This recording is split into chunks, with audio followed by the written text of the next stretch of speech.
Avadi Kumar sir, வனத்துறை அமைச்சராக இருக்கிற திமுக துணை பொதுச் செயலாளர் பொன்முடி அந்த பதவியில் நீக்கப்பட்டிருக்காரு. இந்த நடவடிக்கை போதுமானதா? இது நடவடிக்கை இல்லைன்னு சொல்கிறேன். நீங்கள் நடவடிக்கை போதுமானதான்னு சொன்னீங்கன்னா இது நடவடிக்கையே இல்லை. இது திமுகவினுடைய உள்கட்சி பிரச்சனை.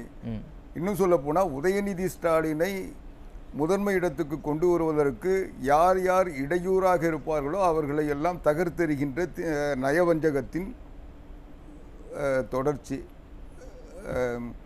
அதுதான் அதனுடைய பொருள். ஏன்னா இவர் பேசுனது 6ஆம் தேதி. நேற்று வரைக்கும் சமூக வலைதளங்களில் இந்த செய்தி பரவிச்சு, அந்த காணொளி வந்தது. அதை பற்றி யாருமே கவலைப்படலை. தந்தை பெரியார் திராவிட கழக கூட்டத்தில் அவர் பேசினார். யாருமே திடீர்னு ஞானோதயம் வந்து அது மாதிரி கனிமொழி இவர் பேசுவதை கண்டிக்கிறேன் போட்டாங்க. கண்டிக்கிறேன் போட்ட உடனே நடவடிக்கை உடனே பாய்ஞ்சதா மாதிரி ஒரு தோற்றத்தை உருவாக்கியிருக்காங்க. ஆனால் அதுவே போலி. நான் சொல்கிறேன், திராவிட முன்னேற்ற கழகம் ஆரம்பிக்கப்பட்ட நாளிலிருந்து நேற்று வரை அந்த கட்சியில் ஒருவருக்கு பதவி நியமனம் செய்வதோ நீக்குவதோ கட்சியினுடைய பொதுச் செயலாளர் தான். தலைவர் கருணாநிதி வந்ததுக்கு பிறகு தலைவர் வந்தது. ஆனால் கருணாநிதி தலைவராக இருந்து யாரையும் நீக்கவும் இல்லை, பதவியும் போடலை. ஆக புரட்சித் தலைவர் எம்ஜிஆர் நீக்கப்பட்ட பொழுது கூட அன்றைய பொதுச் செயலாளர் டாக்டர் நாவலர் நெடுஞ்செழியன் பெயரில் தான் இடைக்கால அறிவிப்பும் வந்தது. அதுக்கப்புறம் நிரந்தர அறிவிப்பும் வந்தது. எல்லாமே அதுதான் நடந்தது. அதுக்கு பிறகு அன்பழகன் இருக்க வரைக்கும் அன்பழகன் பெயரில் நடந்துகிட்டு இருந்தது. இன்னும் சொல்ல போனால் திமுகவில் இருந்த வழக்குகள்லாம் கூட பொதுச் செயலாளர் பேரில் தான் அன்பழகன் தான் நடத்திக்கிட்டு இருந்தார். அதனால் இதுவரைக்கும் இல்லாத ஒரு நிகழ்வாக இன்றைக்கு துரைமுருகன் பெயரில் பொதுச் செயலாளர் பெயரில் அறிவிப்பு வரலை. ஸ்டாலின் ஒரு 2 வரியில் அவர் நீக்கப்பட்டார்னு. தலைவர் நீக்கினால செல்லும்ல. தலைவர் நீக்குமா செல்லாதுன்றது அந்த கட்சியினுடைய விதி.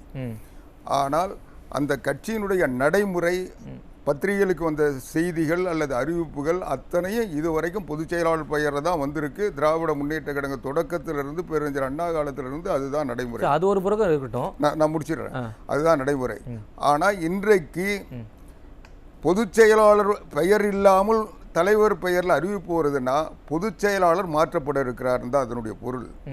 பொதுச் செயலாளர் இல்லாமல் அறிவிப்பு வெளியிட முடியும் என்பதற்கு எடுத்துக்காட்டு இப்போ பொன்முடியை வச்சு இவங்க ட்ரையல் பார்க்குறாங்க. அடுத்து துரைமுருகனை நீக்க சொல்ல இதே விதி பயன்படுன்றதுக்காக முதல் முறையாக இப்போது இதில் பொன்முடி நீக்கப்பட்டது ஒரு செய்தின்னா, அவரை நீக்கணும்னா எதில் நீக்கியிருக்கணும்? அமைச்சரவையிலிருந்து நீக்கியிருக்கணும். பொன்முடி இதை விட கடுமையாக பேசியிருக்கிறாரு. அவர் மட்டும் இல்லை, அவரை விட அதிகமாக ஆலந்தூர் பாரதி பேசியிருக்காரு. அவரை விட அதிகமாக ஆராஜா பேசியிருக்காரு. பெண்களையும் மதத்தையும் மத தலைவர்களையும் இன்னும் சொல்லப்போனால் பிரதமரையும் முன்னாள் முதலமைச்சர் அண்ணன் எடப்பாடியார் அவர்களையும் இவங்க 3 பேர் விமர்சனம் பண்ணதை விட பொன்முடி இந்த விமர்சனம் ஒன்றும் அதிகம் இருக்குன்னு நான் நினைக்கல. ஆக தொடர்ந்து இன்னும் சொல்ல போனால் திமுகவினுடைய பேச்சாளர்கள் எல்லாம் இந்த வகையான பேச்சுக்களை தான் பேசிக்கிட்டு இருக்காங்க. இன்றைக்கி பொன்முடி அமைச்சர் என்பதால் தான் அவருடைய பேச்சு இன்றைக்கு விவாத பொருளாகவும் கேள்விக்குறியாகவும் மாறிச்சு. இல்லைன்னா அவர் தீகா மேடையில் அதை பேசுனதை யாரும் ஆக்கியிருக்க மாட்டாங்க. ஆனால் அவரை நீக்கணும்னா முதலமைச்சர் உண்மையிலேயே அவர் தவறு செய்தார் என்பது உணர்ந்தால் அமைச்சரவையிலிருந்து நீக்கியிருக்கணும். இல்லை, நீங்களே குறிப்பிட்டது போல கடந்த 6ஆம் தேதி பேசினாரு. இன்னைக்கு நீக்க வேண்டிய அவசியம் அதுதான் சொல்ல வரேன். அதனால அமைச்சரவையிலிருந்து நீக்கணும். இவர் அந்த 6ஆம் தேதிக்கு பிறகு சட்டமன்ற கூட்டத்தொடரில் கலந்துகிட்டு இருக்காரு. எல்லா நாட்டிலும் கலந்துக்கிட்டார். அப்பெல்லாம் எந்த விவாத பொருளையும் உண்மையான நடவடிக்கை இல்லை. அது கனிமொழியை வச்சு இவங்க திமுக குடும்ப கட்சி, அதுல பொதுச் செயலாளருக்கு மதிப்பு இல்லை. அதுக்கு அடுத்த நிலையில் இருக்கிற இன்னைக்கு அவருக்கு அடுத்த நிலையில் யார் இருக்கிறது? பொன்முடிக்கு அடுத்த நிலையில் நேரு. இப்போ பொன்முடியை தூக்குனது மட்டும்தான் உங்களுக்கு தெரியுது. ஆனால் அந்த இடத்துல நேருவை விட உயர்ந்த இடத்துல சிவாவை கொண்டு வந்து வைக்கிறாரு. இப்போ திருச்சியில் நேருனுடைய டாமினேஷனை உடைக்கிறதுக்காக சிவாவை கொண்டு வந்து துணை பொதுச் செயலாளர் ஆக்குறாரு. நேரு முதன்மை செயலாளர் என்னவோ இருக்காருன்னு நினைக்கிறேன். ஆனால் சிவா இப்போ துணை பொதுச் செயலாளர். அப்போது இவங்களுடைய நோக்கம் என்பது அந்த சீனியர் தலைவர்கள் ஸ்டாலினுக்கு கருணாநிதி காலத்து தலைவர்களை எல்லாம் ஓரங்கட்டணும், உதயநிதிக்கு தேவையானவர்களை உருவாக்கணும். அதுக்கு தடையாக இவங்க இப்போ இருப்பாங்கன்றதுனால தேர்தலுக்கு முன்னால் இவங்களெல்லாம் இப்போ பதவியிலிருந்து எடுத்துட்டா அடுத்து சீட்டு கொடுக்காம விட்டுடலாம். இவங்க பதவியில் இருந்தால் அவங்களுக்கு சீட்டு கொடுக்கணும். அதனால் அதுக்காக இப்போ இந்த மாற்றங்கள்லாம் நடக்குது. அதுக்கு இவங்க ஒரு அமைச்சர் என்பதால் அவர் ரகசிய காப்பு பிரமாணம் செஞ்சிருக்கார். மத நல்லிணக்கத்தை வலியுறுத்த வேண்டியவர், மக்களிடையே பாகுபாடு பார்க்கக்கூடாதவர். அதை செய்தார் என்பது உண்மை. இவங்க உணர்ந்திருந்தாங்கல்ல, அமைச்சர் பதவியில் இருந்தாலும் முதல்ல எடுத்துருக்காங்க. கட்சிக்கு அவருடைய திமுகவினுடைய கொள்கைக்கு எதிராக எதுவும் அவர் பேசலை. திமுக ஒரு சைவம் வைணவம் என்ற மத கோட்பாடுகள்லாம் திமுக ஏற்கனவே பேசிக்கிட்டு இருக்க. இந்த மாதிரி தொடர்ச்சியா சர்ச்சையை ஏற்படுத்தக்கூடிய பொன்முடியை அமைச்சரவையிலேயே தொடர வைக்க வேண்டிய நிர்பந்தம் இல்லை. பொன்முடி சர்ச்சை ஏற்படுத்தினார்ன்றதுக்காக தண்டிக்கப்பட்டிருந்தாரோ அல்லது ஊழல் செய்தவர் என்பதால் அவர் வெளியேற்றப்பட்டிருந்தாரோ அவர் அமைச்சராக இருந்திருக்க முடியாது. இப்போ இந்த பேச்சுக்காக நடவடிக்கை எடுத்திருந்தா அமைச்சராக இருக்க முடியாதுல்ல. மத நல்லிணக்கத்தை சிதைக்கின்ற வகையில், மதத்தை இழிவுபடுத்துகின்ற வகையில், மத பாகுபாடு உருவாக்குகின்ற வகையில், அதன் வழியாக மக்களிடையே பிளவு ஏற்படுத்துகின்ற வகையில், இன்னும் சொல்லப்போல விபச்சாரிகள் என்ற பெயரால் பெண்மையை கேவலப்படுத்துகின்ற ஒரு பேச்சு அவர் பேசியிருக்கிறாருன்னா அவர் எப்படி அமைச்சராக இருக்க முடியும்? ஒரு கட்சியில் பொறுப்பில் இருக்கிற தலைவராக இருக்கிற தகுதி இழந்த அவர் எப்படி இந்த நாட்டு மக்களுடைய தலைவராக அமைச்சராக இருக்க முடியும்? இது நடவடிக்கையா? சும்மா இது இன்னைக்கு இதனுடைய அடுத்த கட்டம்னா, இதை விட மாற்றுத்திறனாளிகளை கேவலமாக பேசின துரைமுருகன் இன்னைக்கு மன்னிப்பு கேட்குறாரு, வருத்தம் தெரிவிச்சிருக்காரு. அப்போ என்ன அர்த்தம்? இவருக்கு அடுத்து அவர் நடவடிக்கை எடுக்க போறாங்கன்ற பயம் அவருக்கு வந்துருச்சு. ஆக நான் கேட்கறது என்ன, இதெல்லாம் காலம் தாழ்ந்து நடவடிக்கை எடுக்க, காலம் தாழ்ந்து இல்லை, அவங்க இன்னும் 9 மாதங்கள் இந்த ஆட்சி இருக்கிற வரைக்கும் அமைச்சராக தான் இருப்பாங்க. அவங்க எதுவும் செய்ய முடியாது, எதுவும் செய்ய மாட்டாங்க. ஆனால் அதற்கு பிறகு இந்த கட்சியும் ஆட்சியும் உதயநிதி கையில் போகணுன்றதுக்காக, அவருடைய ஃபாலோவர்ஸை கொண்டு வரணுன்றதுக்காக மூத்த தலைவர்கள்லாம் ஓரங்கட்டுறத நடவடிக்கையினுடைய நீட்சி தான் இது. அப்படி பார்த்தா திருச்சி சிவா கூட ஒன்றும் இளையவர் இல்லையா சார்? அவரும் நீங்கள் அதாவது நான் சொல்கிற கருத்து வேறு, நீங்கள் சொல்கிற திமுகவினுடைய மூத்த தலைவர்கள்னால் துரைமுருகனுக்கும் திருச்சி சிவாவும் ஒன்றா, பொன்முடியும் திருச்சி சிவாவும் ஒன்றா, நேருவும் திருச்சி சிவாவும் ஒன்றா. அவங்க அந்த ஒரு மாவட்டத்தையே கையில் வச்சுருக்காங்க, ஒரு மண்டலத்தையே கையில் வச்சுருக்காங்க. திமுகன்னா அவங்களோட அடையாளமாக இன்றைக்கி ஸ்டாலினை ஏற்றுக்காதவங்க கூட நேருவை ஏற்றுப்பாங்க, ஸ்டாலினை ஏற்றுக்காதவங்க பொன்முடியை ஏற்றுப்பாங்க. உதயநிதியை ஏற்றுக்காதவங்க, உதயநிதியை தெரியாதவங்க கூட நேரு பின்னால் நிற்கிறாங்க. இப்போ அவங்களெல்லாம் ஒரு கட்டுப்பாட்டில் கொண்டு வரணும்னா இவங்க திறமையாலேயோ இல்லை உழைப்பாலேயோ இன்னும் சொல்ல போனால் தியாகத்தாலேயோ உதயநிதியோ இவங்க உருவாக்க முடியல.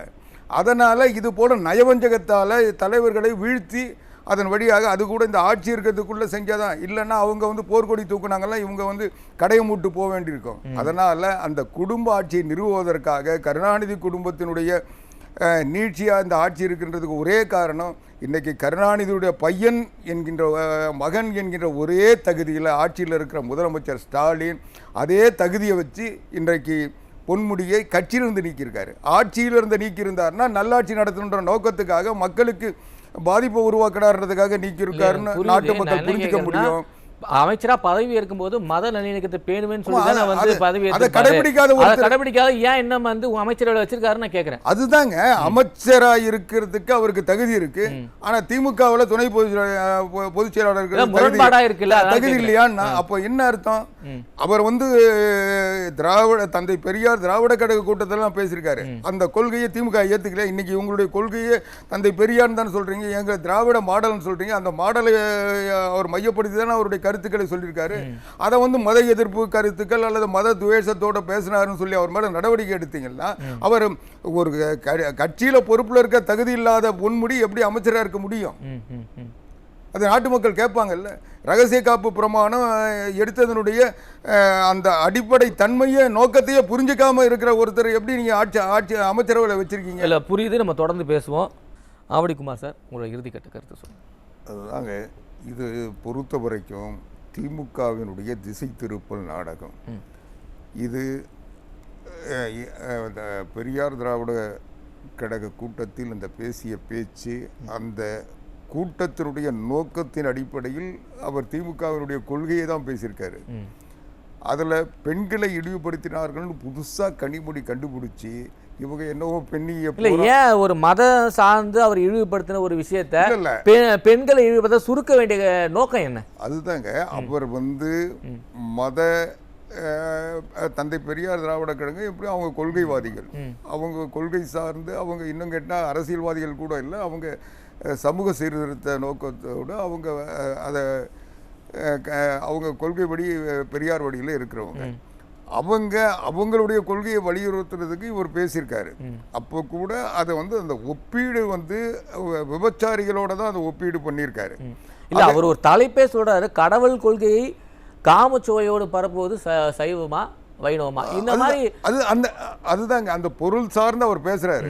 அவங்க அந்த நிகழ்ச்சியில என்ன பொருளுக்காக அவங்க பேச போனாரோ அதை ஒட்டி அவர் விளக்கம் தர்றாரு. அதனால இது மட்டும் இந்த ஒரு வரியை எடுத்துக்கிட்டு அந்த ஒட்டுமொத்த கூட்டத்தினுடைய பேச்சுக்களையும் நம்ம எடை போட முடியாது. இதில் எந்த இடத்துலையும் அவர் மதத்தை இழிவுபடுத்தினார்னு சொல்லுங்க, நான் ஏற்றுக்கிறேன். அப்புறம் மதத்தில் அதில் இருக்கிற குறைபாடுகளை சுட்டி காட்டுறதுக்கு அவர் ஒரு விபச்சார பெண்ணை பயன்படுத்தியிருக்காரு, மேற்கோள் காட்டியிருக்காருன்னு எடுத்துக்கலாம். ஆனால் அவர் பெண்களை இழிவுபடுத்துறதுக்காக அந்த கூட்டத்தில் பேசினார்ன்றதை என்னால் ஏற்றுக்கொள்ள முடியாது. இதை 5 நாளுக்கு பிறகு இன்னைக்கு காலையில் கனிமொழி அந்த எக்ஸ் தளத்தில் போடலைன்னா இது ஒரு விவாத பொருளாக இத்தனை வரைக்கும் இல்லை. இது வரைக்கும் யாரும் வழக்கு போடல. அவர் பேசுறதுக்காக யாரும் எந்த கட்சியோ இல்ல இன்னும் சொல்ல மக்கள் மத்தியில தான் கண்டனங்கள் எழுந்துட்டு இன்னும் சொல்ல போனா இந்து முன்னணியோ பாரதிய ஜனதா கட்சியோ கூட இதுக்கு எதிர்ப்பு குரல் இதுவரைக்கும் கொடுக்கல.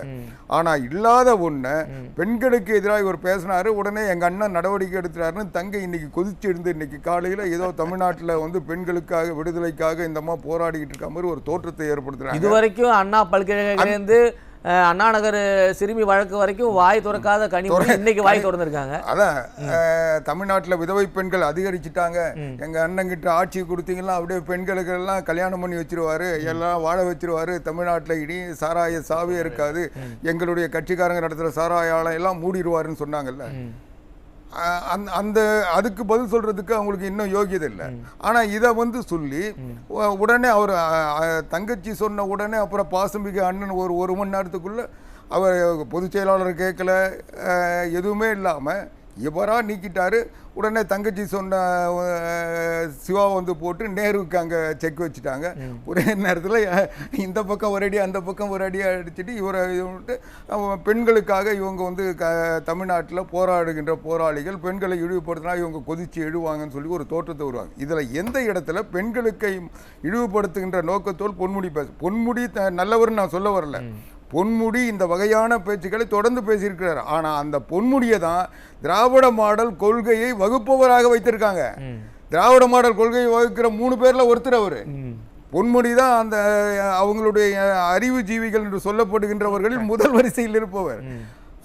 நீங்க அவர் அந்த கொள்கையை பேசினதுக்காக அதை பாரதிய ஜனதா கட்சி எதிர்ப்பு தெரிவிக்க போது அவங்ககிட்ட தப்பிக்கிறதுக்காக அல்லது இவங்க கட்சியில் இருக்க சீனியர் தலைவர்கள்லாம் அடக்கிறதுக்காக இவர் மேலே நடவடிக்கை எடுத்துட்டு அடுத்து துரைமுருகன் மேலே எடுக்கலாம், அடுத்து நேரு மேலே எடுக்கலான்ற நினைக்கிறதுக்காக இவங்க செஞ்ச நாடகமே தவிர இதில் எந்த இடத்துலையும் இது ஒரு நடவடிக்கையோ இது ஒரு செயலாக கிடையாது. உங்களுக்கு தைரியம் இருக்குமே, ஆனால் பெண்களுக்காக பொன்முடி பேசியது உண்மை என்றால், பெண்களை இழிவுபடுத்தினார் என்பதை ஏற்றுக்கொள்கிறார்கள் என்றால், தைரியம் இருந்தால் அவரை அமைச்சரை நீக்க சொல்லுங்க. மக்கள் மீது அக்கறை இருந்தால் பெண்களை பேசிய ஒருத்தர் இந்த நாட்டில் அமைச்சராக இருக்கக்கூடாதுன்னு நினைச்சாங்கன்னா இதே கனிமொழி இந்த தண்டனை போதாது, நாளைக்கு அவர் அமைச்சரவை நீக்குங்கன்னு சொல்லி அவங்க அண்ணங்கிட்ட சொல்லட்டும், அதை நீக்கிட்டோம். அதுக்கு பிறகு மக்கள் நம்புவாங்க, பெண்கள் நம்புவாங்க. இல்லைன்னா இது மிகப்பெரிய மோசடி, மிகப்பெரிய நாடகம், நயவஞ்சகம். அந்த கட்சியை இன்னைக்கு அந்த குடும்பம் கபலீகரம் பண்ணிக்கிட்டு இந்த ஆட்சியை மட்டும் இல்லை இந்த கட்சியும் கைப்பற்ற நினைக்குதுன்னு தான் இதனுடைய. நம்ம பொறுத்திருந்து பார்ப்போம் முதலமைச்சர் பொன்முடி மேலே என்ன நடவடிக்கை எடுக்கிறாருன்னு பொறுத்திருந்து பார்ப்போம்.